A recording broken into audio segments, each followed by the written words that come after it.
All right, good afternoon, folks. How are you doing on this holiday weekend? Isn't it a great time to be a Bible-believing Christian? Yes. And to look forward to a celebration of the freedom that we have, at least the freedoms we still have, to worship freely. In so many other countries, they are persecuted for being Christians. So it's a great weekend to commemorate that freedom that we've enjoyed. And we should pray that we will continue to enjoy that freedom in the future for our generations to come. Let me open this up in prayer now. Say, Father, we just thank you for the freedoms that we have had, thanks to you, because they come from you. They don't come from people, they come from you. We just thank you for that. We thank you for the people who have done the research and the work in the sciences to give us the knowledge that we can share with folks to help them understand, in some degree, how you put things together in this universe and world, and how we can use that information to help bring people to you. Just thank you for everyone who came out today, and that we'll all be blessed together. In Jesus' name, amen. All right, how many of you know who I am, besides being a total stranger from somewhere besides not here? None of you? Okay, great. All right, I am from Cave Creek, Arizona, which is on the fringe of the Phoenix area, and right here is my lovely wife, Patty, my chauffeur and confidant. And I have practiced in the past emergency medicine in a significantly sized hospital in the Phoenix area for some 26 years, counting my time in training. And I retired from medicine, and I've been teaching creation science for about 18 years now. And just last month, well, actually I'll step back, last November, I was appointed to be an adjunct instructor at what is now called Arizona Christian University. And this last month I received an appointment as professor of biology at that school. And so I'm thrilled to be here at the invitation of Bill Morgan, who I've known now for about 5 years or so. And you know, you are blessed to have such a resource as he is. And it's just a great blessing to know him as well, count him as a friend. So today we're going to talk about who were the Ape Men. And you'll have an answer at the end. Well, there are several modern fairy tales. One of them is called Walking with Cavemen, and that was put out by the British Broadcasting Corporation 8 years ago. And then The Journey of Man, a Genetic Odyssey, the same year with National Geographic, one of the prime pushers of evolution. And then Residuals and the Living, Secrets About Us, 6 years ago by National Geographic. And these are just some examples. It's not an exhaustive list that deals with the issue that we're going to talk about today. So I'm going to ask you a question, and this is a quiz, so you have to participate. And the question is, did we evolve from, and here are your choices. Apes? Living apes, that is? No. Okay, the answer is no. And the evolutionists say no also, because they don't say we evolved from the types of apes that are living today. They say we evolved from much earlier ancestors that were in common with the apes that are alive today. How about ape-like creatures? No. Do you folks remember this? Yes, I hear the no. Do you folks recognize this picture? A real big splash was made just about 2 years ago or so, and it was given the name Ida. And all sorts of publicity about how Ida was this missing link. They always have these missing links they're looking for. Well, will always be missing. And it turns out it was recycled material from about 10 years ago. But someone decided to make a big splash and try to make a few bucks off of this. You know, evolution is really an industry.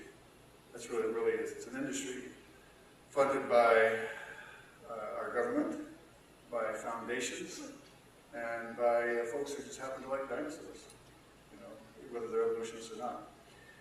So this turned out to be another big bust, because then after this was put forth as a great missing link, some other evolutionary scientists took a look at this and said, you know what, it's just another lemur, another type of critter that is quite well and alive today. How about Australopithecus afarensis? Also no.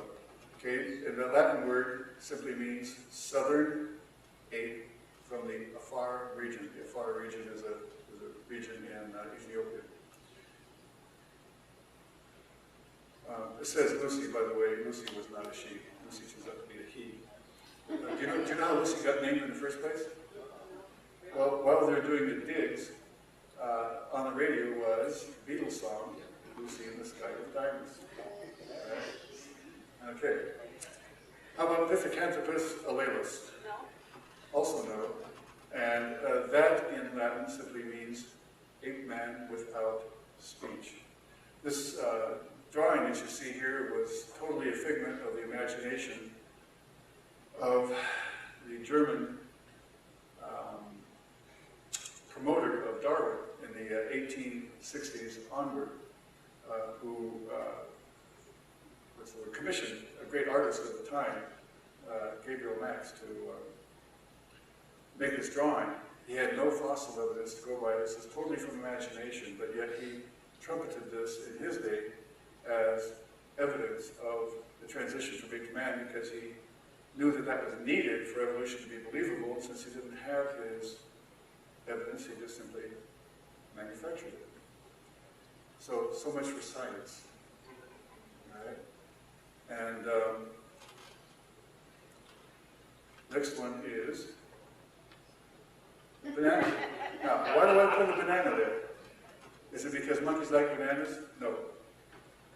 It's because you share 50% of your genes with a banana. So why would that not also be a logical candidate for evolution, right? Okay, true answer, none of the above. And here we have Genesis with the true historical account of our origins. Okay, lecture's over, you have the answer. All right, well, let's take a look at what the evolutionists have to say. Now we have another quiz for you. Okay, land animals were created on day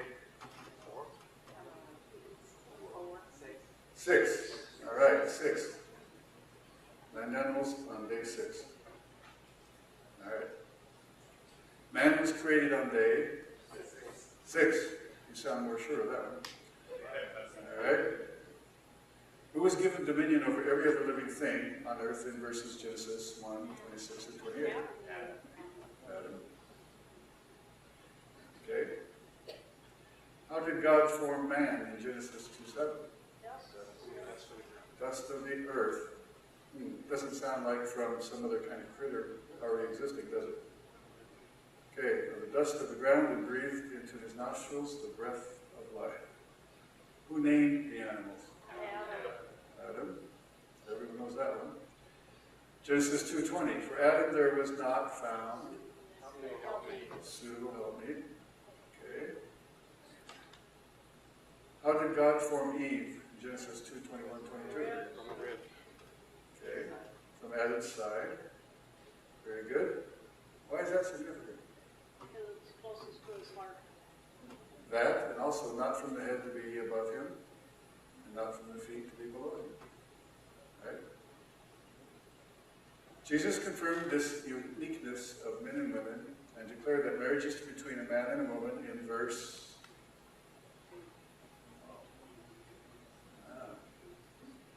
Mark 10:6. Mark 10:6. Genesis 3:20, and Adam called his wife's name Eve, and the reason was? That's right, she was the mother of all living. The mother of all living. So that implies that there was nobody living prior to. Nobody to evolve from. 1 Corinthians 15:39, Paul writes, all flesh is not the same flesh, but there is one kind of flesh of men, another flesh of beasts, another of fishes, and another of birds. So I'd say there's some pretty good information from the New Testament saying that we have different tissues, different genetics. We're not evolving from one to the other. Let's take a further look at this. Okay, that was the biblical history. Let's take a look at the evolutionary starting assumptions. Man evolved from Lower life. apes. I heard someone say that. Okay. The only permissible question is,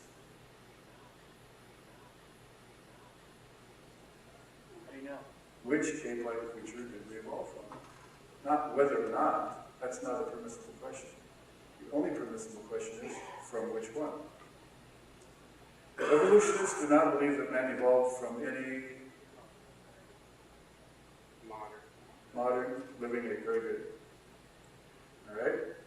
So they look at something of men and apes to provide them with the desired evidence. I think I heard someone say fossils. All right. Notice desired evidence. They look for any anatomical feature that appears to be similar or intermediate. Okay. Fossil apes having such features are declared to be ancestral to man and are called, this one's tricky. Okay, bigger category, smaller word. Very close. Hominids. Hominids. Okay, those are the ones that are ancestral to us. Ancestral to the modern apes and to us. Living apes are called, there's your word. Modern apes? No, you just said. Hominoids. So there's one extra letter in that word, the O, hominoids. Because they are only similar to humans and did not evolve or change into them.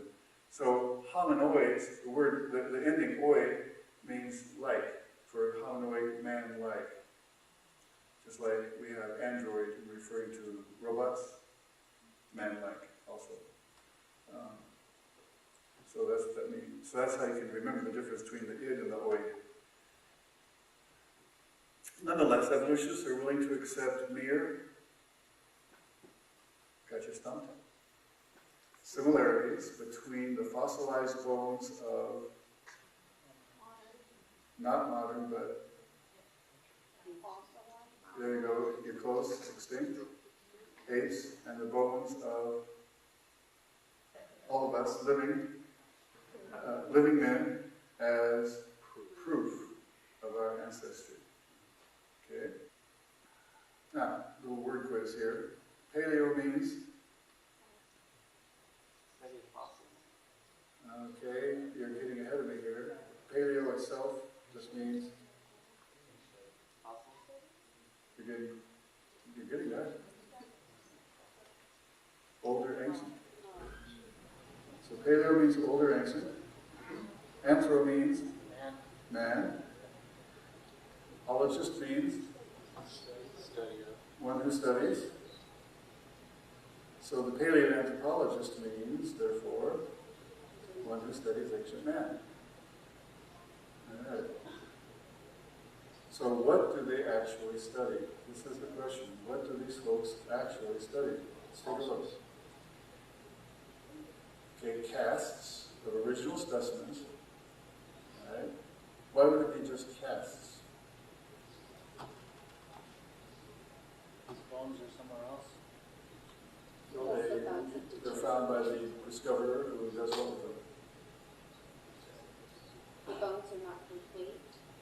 He locks them up in a safe because they're considered so valuable and priceless. Why would we know they exist? So they photograph them, they measure them, they describe them, and then they lock them up.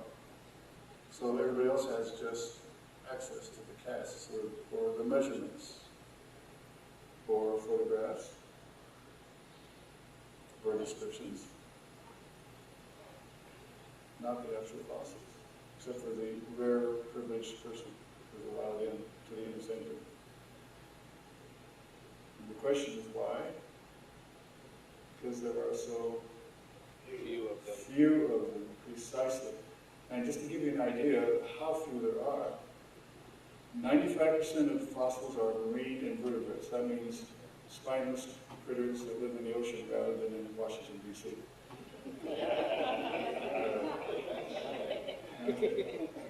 No, that one always gets a laugh. That's good. 4.7, so already we're up to 99.7 total, are algae and plants. Of the 0.3% remaining, 2/3 of that, 0.2%, are insects and other invertebrates, other spineless critters. So we're down to what? 0.1%. And 0.1% are those that we call vertebrates. That would include fish, amphibians, reptiles, birds, and mammals. Well, the great majority of those are going to be fish. You go to Wyoming and there's trillions of fish fossils all over the place, and many other places around the world.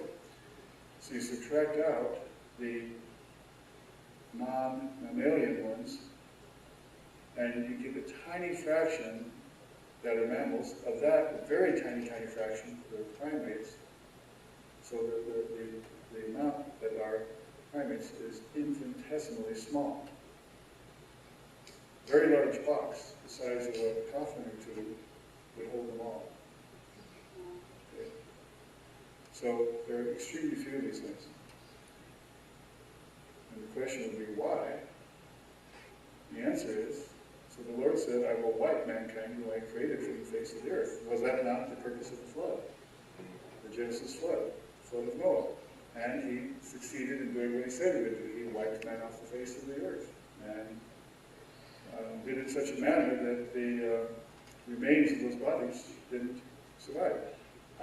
My own thinking, this is my personal thought, is people are much more able than the animals to stay on top, on float as long as possible, either by going to high ground or finding some piece of wood to float on for a while, and then eventually not being able to survive, and so they end up in the water rather than at the surface, rather than being buried. And so then they became fish food. So, and then what do bones do when they're left in the water, in the ocean? They dissolve. Shells, they dissolve. It's calcium carbonate, all that stuff, or calcium phosphate. So all that stuff dissolves. Well, let's take a look at the anatomical features which are studied in the extinct apes and in the fossils and the bones of modern man, and see what things are actually compared. So they look at skulls, jaws and teeth, hands, pelvis and hips, knees and legs and feet. So when we look at skulls, you can see that there's a tremendous difference in the angle of the slant of the face. So that's a major distinction there. It's pretty hard to get that confused, one with the other, as to what belongs to an ape and what belongs to a human. And the jaws and teeth, from the time of discovery in 1932 until 1977, those of us who are in the age category to have been in school during those years, and I won't ask you who you are, we're taught this, that Ramapithecus' jaw had this shape, and it was therefore a very nice transition between ape and man. That's how we were taught in school. But that changed in 1977 because then they found another specimen that was intact and not broken and not able to be manipulated. And guess what? It turns out to be just like a chimpanzee. So Ramapithecus was taken off the list as being a transitional form. Then other characteristics of jaws and teeth were evaluated also, such as thickness of the tooth enamel, relative size of the molars versus the canines, the grinding teeth, the molars in the back, and the canines, the ripping teeth in the front. Here's a great example of a gorilla. Those canines are very ferocious and fierce. And unfortunately, every once in a while, including just a couple of years ago, another human being gets mauled and chewed by these canines, by a gorilla in West Africa. This happened. The latest incident was just a couple of years ago. So those are very effective ways to rip apart something or somebody. Another feature that's looked at to compare are hands. So this is an ape hand, and actually a orangutan, as you see. And when you look at the side view, in the center, to the right there, you see that it's not just only the joints which are able to form a curve, but the bones themselves are permanently curved. So the curve in the hand of an orangutan is in the bone structure itself, and it was showing that it was designed to hang from a limb of a tree. Unlike the human hand, which you can see here, and if you hold up your own hand, you can see that when you straighten up your hand, everything is totally straight. Those are not curved bones in your fingers, or even in the palm of the hand. So there's a significant difference there. And the same is true for the feet, in terms of the curvature of the bones. When we look at the pelvis here, on the left is a chimp pelvis, and on the right a human pelvis. And you can see there's a very significant difference in the proportion of width to height of the pelvis, as you see in these two examples here. And in this drawing, this shows the difference in the angle of the femur, that's the thigh bone, and the width of the hip has a lot to do with that. The chimp and other apes have a wider pelvis, so they have a wider, in terms of car commercials, wheelbase, and so they have a wider center of gravity as opposed to ours. And with that wider pelvis, their thigh bones, their femurs, pretty much go much more straight down from the wider pelvis than ours, which you see depicted on your right. We have a 9-degree angle in the femur going from the hip to the knee, but it's not evident on the outside because of the way the muscles are shaped around the bones. Well, having this narrower pelvic base and having an angle of the femurs as they are allows us to walk in the way that we do in a very nice normal center of gravity without wobbling back and forth like this. But if you remember Bedtime for Bonzo or other movies with chimps in them, what do? They walk back and forth like this to maintain their center of gravity so they don't fall over as they walk. So there's a very significant difference, and the structure and the arrangement of the hip is very important, as we'll take another look at in just a little bit. Okay, I've already mentioned the angle of the femur here and the legs. And then in the feet, the same issue with the curvature of the bones in the feet. And in the apes here, their great toe, the largest one, has that same very wide angle away from the other toes in the way that our hand has the thumb at a wide angle away from our other fingers. But then when you look at this skeleton of the human foot, you can see that the bones are quite straight, that the great toe is in the same parallel situation as the remaining bones and toes here in the foot. Significant difference. So the big question is, with all of these differences that exist in all these different structures, how in the world can you come up with an ape man? A combination of the two, or some intermediate form between the two. And there's 3 different ways to do this. So let's take a look at each of these 3. Okay, one is to combine features of men and features of apes. In other words, manufacture them. Okay. Second is to emphasize certain ape-like features of fossilized human remains, and with imagination downgrade the humans to become more ape-like. Then the third is to do just the reverse, is to emphasize human-like qualities of apes and upgrade the ape to be more human-like. So those are the 3 ways you can make an ape man. How many of you remember the story of Piltdown Man? Okay, quite a few of you, a majority. Piltdown Man was discovered in 1920 in a little town of Piltdown in England, rural England. And then for about 40-some years, 35 to 40 years, was purported to be this phenomenal missing link in the transition from ape to man, because it had characteristics of ape and man combined together.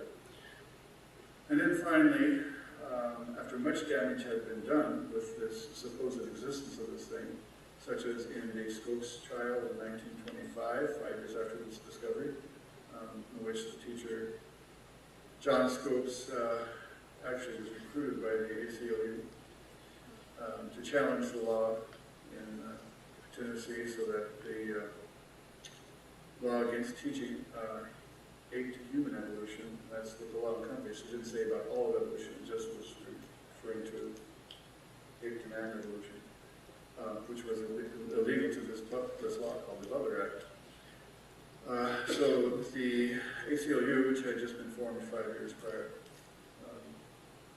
was looking for someone to take on this task of challenging the law.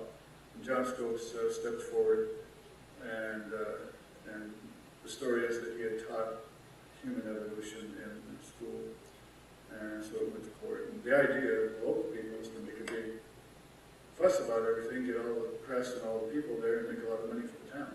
It's the actual local folks' motivation. But it turns out John Stokes actually never taught it. He actually had substituted in the biology class one day, and afterwards admitted he never actually taught evolution per se. So it's amazing how much damage can be done from the total fabrication of many sorts. But the Piltdown business here was a major piece of evidence in this situation. And it turns out that when scientists, secular scientists, finally took a much closer look at this thing, I think it was about 1955, they realized that it was a total hoax. The human skull had been taken, jaw from the chimpanzee, teeth had been filed down, the whole thing had been stained to make it look old, and it was buried at the quarry to be discovered. Total fabrication. So that's combining men and apes. Cro-Magnon is another example here of something that's purported to be a transitional form, but it's not. And that's making an ape out of men. And a great piece of evidence is that Cro-Magnon developed some phenomenal artwork in caves in France. Here's a piece of their artwork right here. It's hard to imagine an ape, a simian, a monkey doing this. Right? Fantastic artwork. Another example then in making apes out of men is this specimen called Homo rudolfensis, named after someone named Rudolph. And this was purported to be another transitional form, and then finally it was declared to simply be a different name called Homo habilis, and we'll deal with Homo habilis later on. Another one here with making man out of apes is the opposite direction, is Sahara man, Sahelanthropus, Sahara man. And Sahara man was discovered 10 years ago in Chad and is supposed to be 6 to 7 million years old. And then finally they said, okay, this thing's simply an ape. And if you look at this, you can see that the angle, there's a pretty good angle there in that face. Another one is the two-eyed skull. This is another example of Sahara man. That was really kind of hard to see because it's such a partial specimen. But you can see how fragmentary the evidence is. I use the word evidence loosely. Now we get to Lucy, again, a man out of an ape. Lucy, the Australopithecus afarensis, the southern ape from the far region. And this is all the skeleton that there is. Notice that there is no hand on the right side. On the left side, only one wrist, small wrist bone, and 3 bones from a hand. Only half of the pelvis, and only a very small fraction of the tibia, the weight-bearing bone in the lower leg. Nothing else. No feet, no ankles. That's it. Notice also just inside that the ribs, notice how the ribs go straight out from the spine. In the apes, that's what the ribs do. With the ribs coming straight out from the spine and wrapping around in this fashion, they're like staves of a barrel, and the chest of apes is a barrel-shaped chest. Whereas in the human chest, our ribs slant downward as they wrap around from the spine to the front. There's a definite downward tilt, an angle. And our chest is not barrel-shaped, it's more of a V-shaped, cone-shaped chest. So there's a very significant difference there, and this you can see here with these ribs in Lucy. So this is pretty fragmentary, and yet the artists, evolutionary artists, use their imagination to give the public the, let's say, that Lucy was much more human-like. So in these various reconstructions that we see from various artists, I've already talked about the pelvis, so you can see that here Lucy has totally human hands and feet. But there's no evidence for that. So it was a deliberate decision on the part of the artists, of course they know who's writing their paycheck, to do that, and with this totally upright stance. Well, with a chimp pelvis, that's not possible. Okay. And then when we get a closer look, with this very thoughtful gaze, contemplating the future, and wondering, looking off in the distance, wondering how they're going to evolve into what form. You notice that the eyes, let me give you a close-up of these eyes, that the sclera, the whites of our eyes, are white here. There's a problem with that. So here I show you the human eye with the white sclera, the part around the iris, the colored portion. But in apes, guess what? They're black, not white. So again, artistic license was exercised. There's no evidence for that, because certainly the eyeballs don't fossilize with their soft tissue, and certainly not with the color preserved. Okay, I want to show you a bit of a clip here, but I'm just give you a little intro to it. This is Gary Larson. I love his humor. Anthropomorph fumes that came from Olduvai, that's the name of the gorge where many of these specimens have been discovered.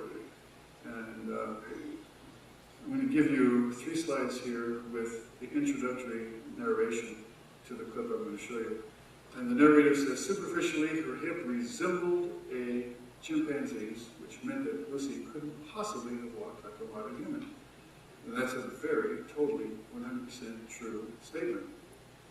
But Lovejoy, that's one of the scientists, the paleoanthropologist, noticed something odd about the way the bones had been fossilized. First of all, I like the use of the word superficially here, so it's like dismissing this fact that indeed the pelvis is totally chimp-like and unhuman-like. Then Lovejoy says, when I put the 2 parts of the pelvis together that we had, this part of the pelvis is pressed so hard and so completely into the other that it seemed caused to be broken into a series of individual pieces which are then fused together in later fossilization. So what he's saying is they fused in a way that was different than how they started out. Okay, that's his assumption. And then Johansen, who's the fellow who discovered Lucy, who happens now to be at Arizona State University in Tempe. I'll just mention the Sun Devils.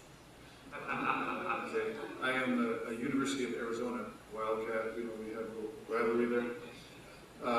Johansen said after Lucy died, some of her bones lying in the mud must have been crushed and broken. I like that must have been. See, that's a magic verb. Must have been. Because see, it all comes out of their imagination, desire. See, there's no evidence for that. There's no record of the crushing of the pelvis and how it happened and what did it. Okay, we'll come to the actual clip now. This has caused the 2 bones, in fact, to fit together so well that they're in an anatomically impossible position. The perfect fit was an illusion that made Lucy's hip bones seem to flare out like a chimp's. But all was not lost.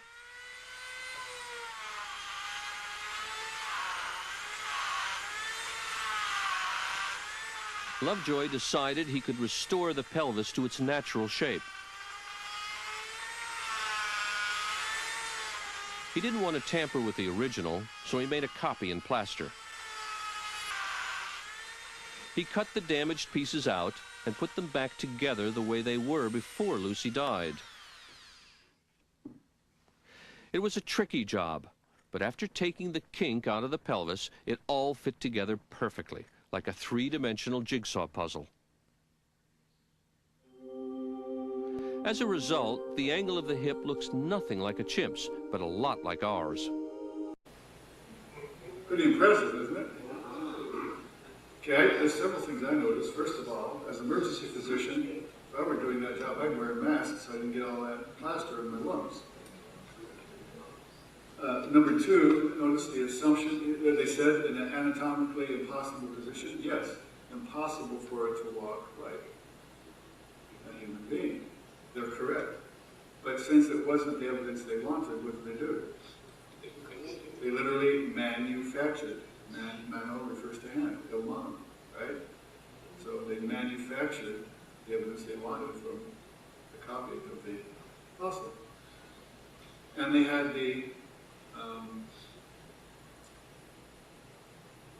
I'll have to use the clean phrase here, the gall, to do this on national television and represent this as science.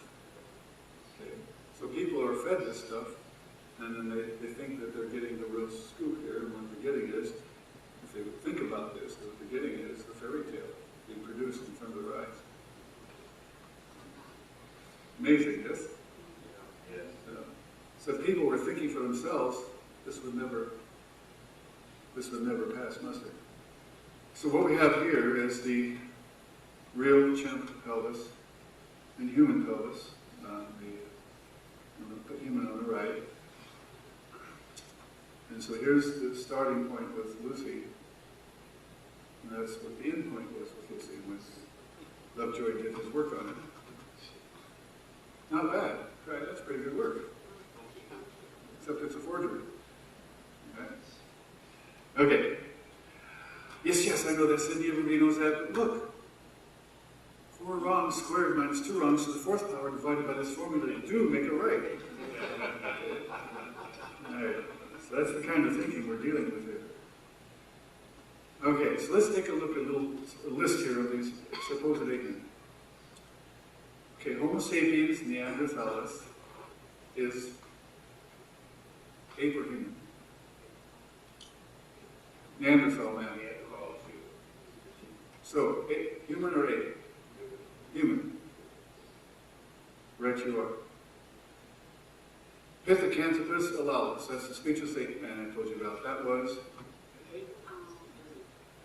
Say again?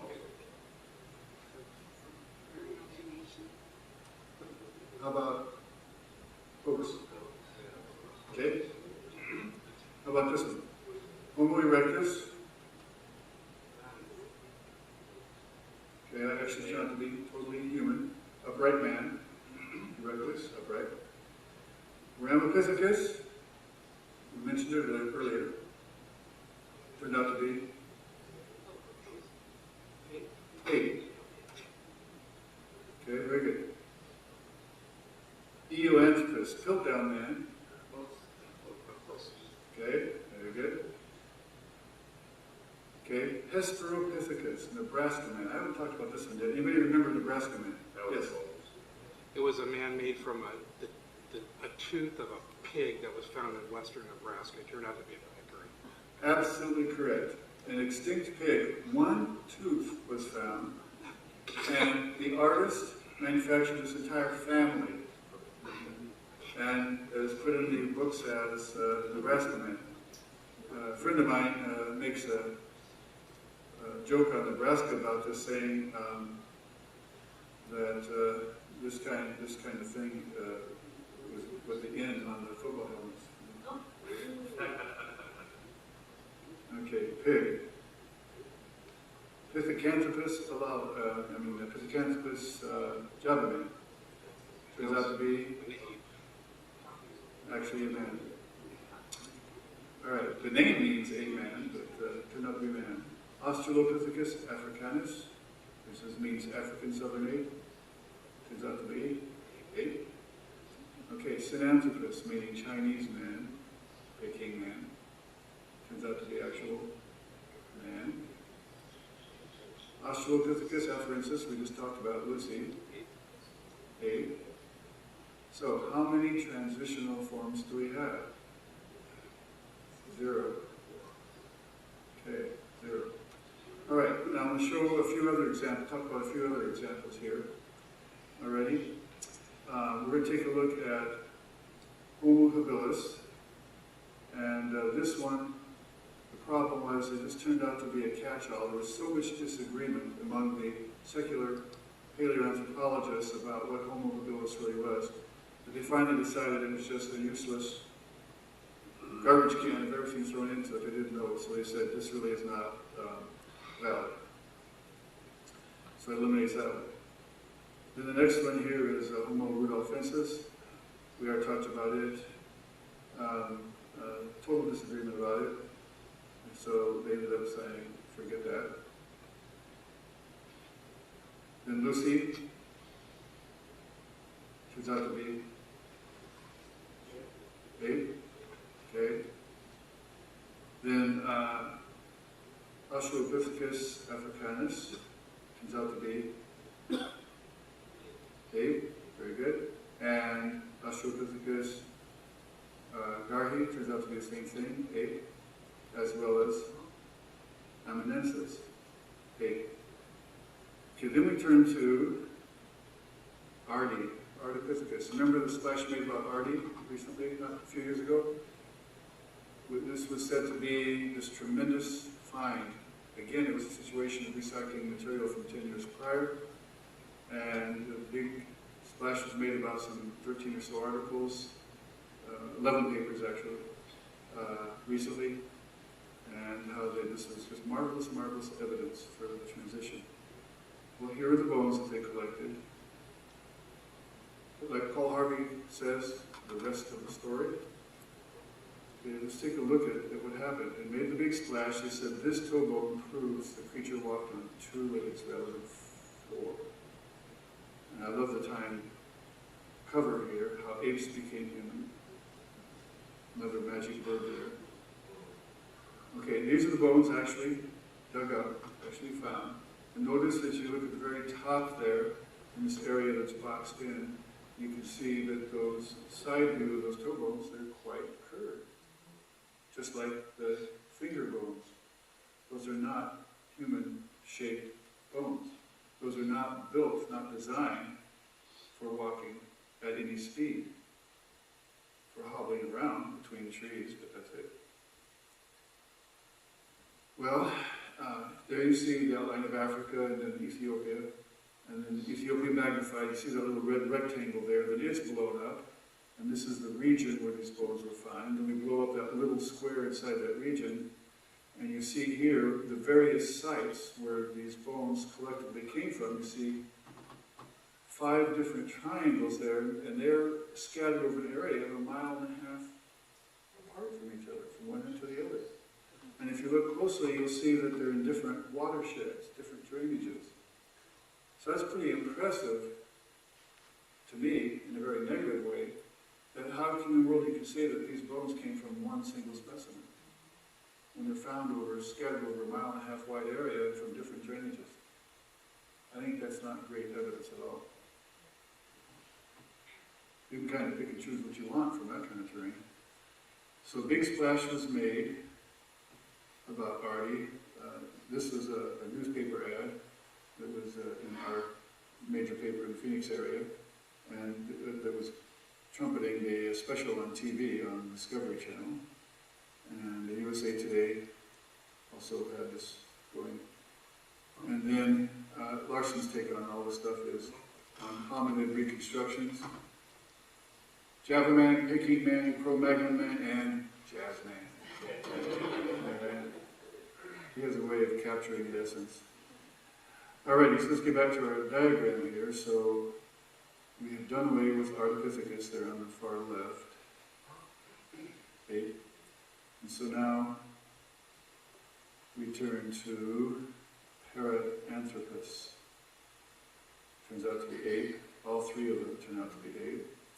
We're kind of running out of things, aren't we here? Homo erectus turns out to be man. Here's the skull of it. Upright man. Straight human type features. Okay. Now we get down to Heidelbergensis, named after the University of Heidelberg. Heidelberg man turns out to be man.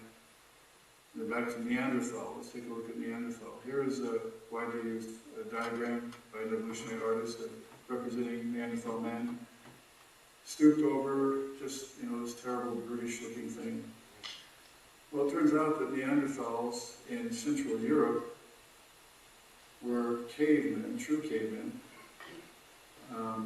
in the way that Osama bin Laden was thought to be a caveman for a while.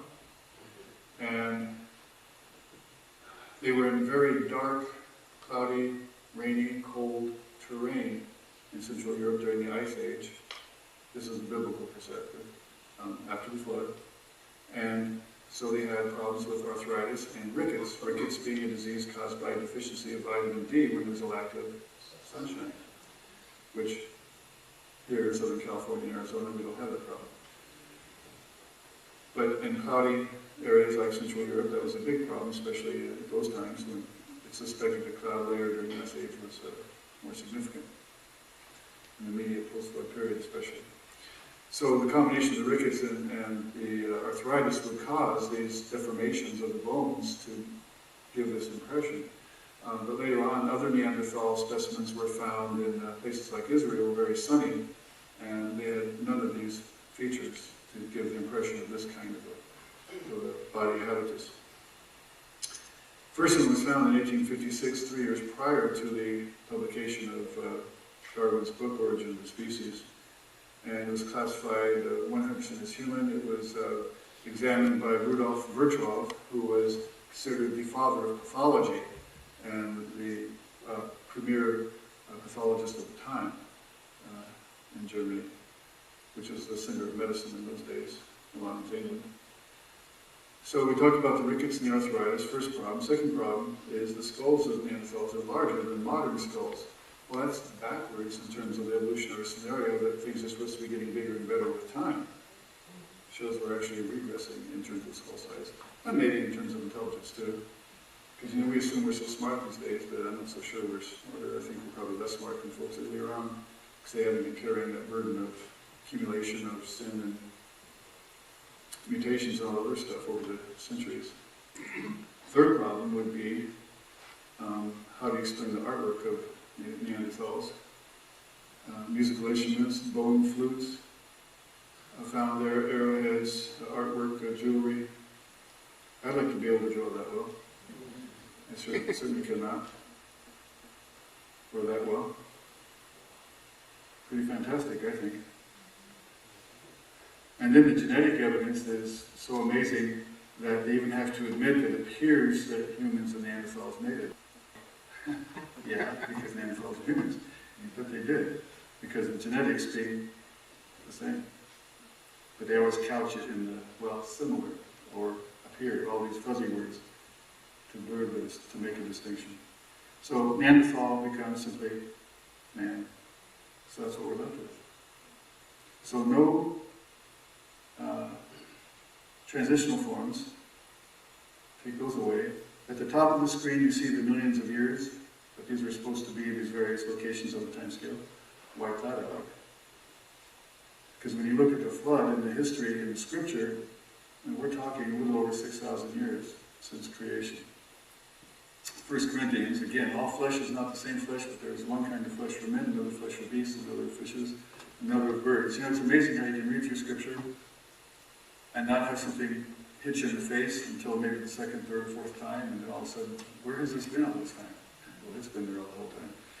Just that I haven't necessarily absorbed it. So, the question of ape men. Okay, this is a quotation of a secular evolutionist. Perhaps generations of students of human evolution, including myself, have been flailing about in the dark. That our database is too sparse, too slippery for it to be able to mold our theories. Rather, the theories are more statements about us and ideology than about the past.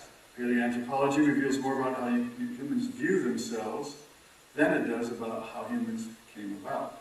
But that is heresy. And David Pilbeam, professor of anthropology, evolutionist. Pretty amazing admission, isn't it? How come you don't see that in headlines in the press? Mother was right. I never should have married outside my own species. All right, beer drinking, football watching elephant. Okay. All right.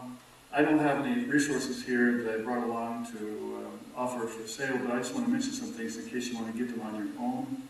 One is the New Answers Book 2, put out by Answers in Genesis. And these particular chapters deal specifically with the topics that we discussed today. And so that's an excellent resource. Another one is this fantastic book called Bones of Contention, written by Marvin Lubenow. And it's written for the layperson, even though it covers all this technical stuff. He does an excellent job of putting it into plain English for those of us who are not paleoanthropologists. It's very good, and it's quite thorough. And it also repudiates compromise views for people who want to try and compromise Scripture and combine it with evolution and say that they can have their cake and eat it too, and that God used evolution. He deals with that issue very well in this book as well. A DVD by Mike Riddle, Origin of Humans, Case Studies of Lucy, Neanderthals, and Other Fossils. It evaluates natural selection and mutations, and complete lesson plans for the DVD that you can use as an instructional tool are available at this website. And then by Dr. David Minton, who is a professor of anatomy at Washington University in St. Louis for some 35 years, who's now retired, but teaches forensics and genesis, put together this DVD. Lucy, She's No Lady, in more ways than one. And it's a great DVD. So, you can see that they're wondering if there's any questions. Yes, sir? What method did they use to date these specimens they found in Ethiopia? Okay. How do they date these things? Well, the supposed scientific method is that they take specimens of the rock layers in which these specimens are found and use radiometric means of dating those, such as uranium, lead, or other pairs of radioactive elements decaying. Because these dates are so far back, there's no way that carbon-14 can be used because the half-life of carbon-14 is so short, 5,730 years, that it can only date something back to, using all the evolutionary assumptions, some 80 to 100,000 years. And these are supposed to be much further back than that. So that's what they do, but the whole radiometric system of dating has got many flaws, and that's a whole other talk. It's just simply not valid. So it rolls back to simply the assumptions that they make. They say, well, this layer of rock has so many years because of the fossils we find in it, these distinctive index fossils. And so they ask them, well, how do you know those fossils are? They say, well, it's because of the layer of the rock we find them in. So it's a great example of circular reasoning. So it's assumption and circular reasoning. Very scientific.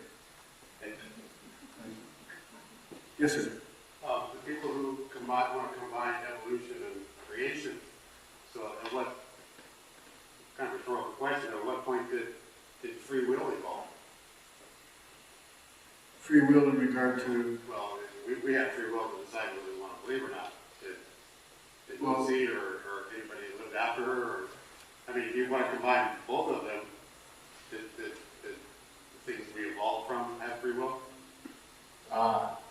Well, I don't know I honestly don't know what the people who want to believe that would say, except I think they deal with the issue this way. They say that prior to, say there's this line of evolution, and at a point in time, God decided that this would be Adam and Eve.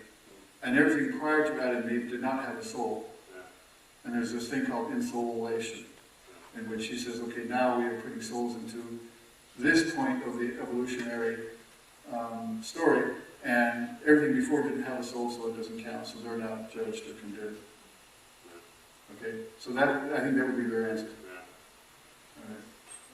But you know, if you just simply look at the order of events in chapter 1 of Genesis, just a straightforward order of events in that one chapter, there's some 20 differences that can be plucked out of that between the order of events in the scriptural history and the order of events in the evolutionary scenario. And you simply cannot harmonize those. There's just too many discrepancies. So you have to defy logic when you try to do that. Also, it impugns God's character, because then you have to realize that there's millions of years of the fossil record, according to evolutionary interpretation, represents millions of years of death, disease, and suffering prior to the arrival of man. And what kind of loving God would use that method for bringing man into existence? So that impugns his character, especially when he says on every day except day 2 that this is good, good, good, good, very good. So millions of years of death and disease and destruction are good and very good? I don't think so. And the third point is, it's basically calling God a liar. Because as I pointed out in Mark 10:6, Christ himself said that, and he's actually talking about himself in that verse, because he was present, the whole Trinity was present at creation, saying that from the beginning, he made them male and female. So it impugns God's character, it calls Christ a liar. You defy logic because the difference in the order of events in the evolutionary scenario and the history in Scripture. And I say history because we don't teach Bible stories. I hope no one here teaches Bible stories. They teach Bible history. Stories is things that may or may not be true. Okay, it's Bible, it's biblical history. And then the other point is the authority of Scripture is undermined when you try to make this compromise. So there's great damage. And that's why I think the church is so ineffective in our world today, is because it's compromised from within. And so who's going to listen to us when we can't even agree within? And we have these people, such as Hugh Ross, who are out trumpeting with millions of followers saying that God used evolution. We have a real problem in the church. I'll get to you. Same with Francis Collins. Oh, yes. Yes. We had to read a book in my science class in college. The language of God. Yeah. Yes.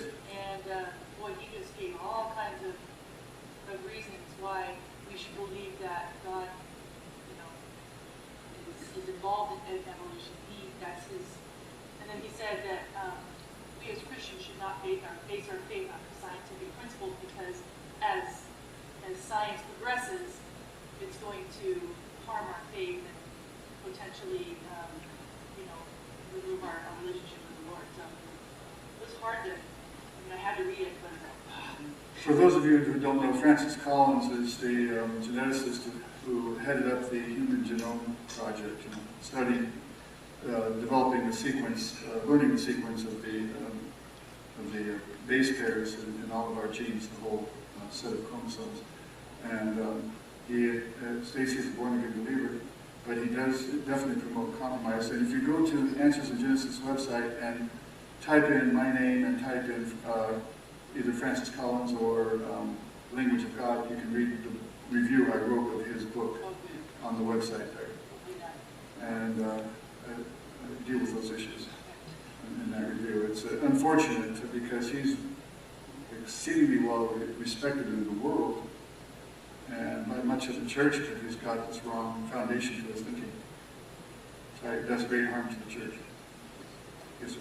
Yes, isn't that why we have Dr. Jason Lyles, Ultimate Proof of Creation, deal with Hugh Ross? Yes, yes. Dr. Lyle is a PhD in astronomy, astrophysics from the University of Colorado at Boulder. And he had to use the subterfuge of hiding the fact that he was a born-again Christian until after he got his PhD, so that he could receive his degree. Otherwise, it would have been denied to him. And so he now works full-time for Answers in Genesis in Hebron, Kentucky. And has put together a marvelous, incredible program in their planetarium there that deals with issues with the astronomical bodies and the biblical framework. Yes. In fact, I know how many listen to Frank Pasquari show here. Dr. Hugh Ross and Dr. Jason Lyle, they debate on his show every now and then about this subject, all these subjects. Right. Real good at it. And Jason's an exceedingly bright fellow who has a totally biblical foundation. And he's a real nice guy, too. What about Adam and Eve? Were they Neanderthals in your opinion? No, definitely not, because Neanderthals are post-flood. Anything physical we have is post-flood. So they would be during the Ice Age after the flood. The one and only Ice Age. It's just, okay. It's hard to kind of grasp the Neanderthals against Adam and Eve. No, it's not, because Neanderthals were simply humans who lived during the Ice Age. It's always much more simple than what we've been told by the evolutionists. Always. Yes, sir. What were the years of the flood and the Ice Age? Okay.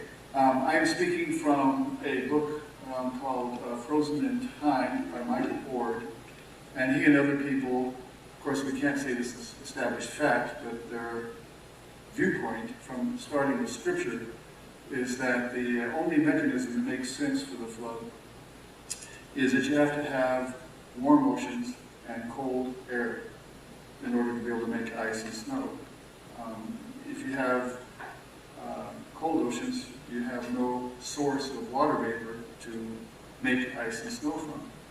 And so the thing that makes sense is that the flood process with the breaking forth of the fountains of the Great Deep in Genesis 7:11 refers to not only the water coming from the subterranean chambers, but also a lot of lava, underground, underwater, volcanic activity. So all that heat liberated by those volcanoes would warm up the oceans that are forming during the flood year, and the submarine volcanoes. So the oceans are quite warm compared to today. And then the volcanoes that are erupting above the water level are spewing a lot of ash into the atmosphere. So you have a combination of much water evaporating from the warm oceans and the land masses, which have been stripped of vegetation by the flood, the newly formed land masses, reflecting a lot of sunlight. They don't have anything to absorb the heat, and the clouds from the water vapor, from the water evaporating from the warm oceans, and the ash from the volcanoes have cooled down those land masses, so when that water-laden air is blown over from the warm ocean over to the cold air, it gets dumped in the form of a lot of snow, especially at the higher latitudes towards the poles. And so that's the mechanism that makes excellent sense for it being one and only ice age after the flood. And they calculate that it was about 500 years from the time of the flood until the ice age reached its peak. And then by that time, the majority, if not all, of the volcanic ash had cleared. The ocean had lost a tremendous amount of its heat over those 500 years. And the sun was being able to be absorbed, the warmth, the heat from the sun was able to be absorbed. And the ice and snow began to decrease over the next 200 years. So that by 700 years after the flood, the amount of ice on the planet would be roughly what it is today, with the exception of Iceland, Greenland, and Antarctica, which probably have more now than they did then. Is that confusing enough? Yes. Any other questions? Yes? Yeah, on this ice age thing, so I assume since you have these real thick ice masses on the land, that the level of the ocean is much lower. You are absolutely correct. There is excellent evidence to show by studying the layers in the ocean bottoms, the ocean floors, and everybody agrees, secular scientists, creation scientists, they all agree, that the water level in the oceans at that time would be from 300, I've even read maybe 400 feet lower than it is today. And that would have allowed for tremendously wide land bridges, not only across the Bering Straits connecting Alaska to Siberia, but also connecting the islands between Australia and Southeast Asia, and most of the islands in the Caribbean as well, to the mainland. So there would be very easy routes for migration by land for man and animals during that time period until the water started rising again as the ice age reversed. Isn't there also evidence, underwater evidence of civilizations having lived below current-day sea? I have not studied that, so I really can't say anything about that. Although you wonder if that's not where the Atlantis story came from, was from that situation. I just can't say anything about that. I'm not read up on that. I just read about underwater pyramids, like off of Japan and off of India and the Indian Ocean. I don't see any reason why that couldn't be. Any other questions? Going? Thank you. You've been a great audience.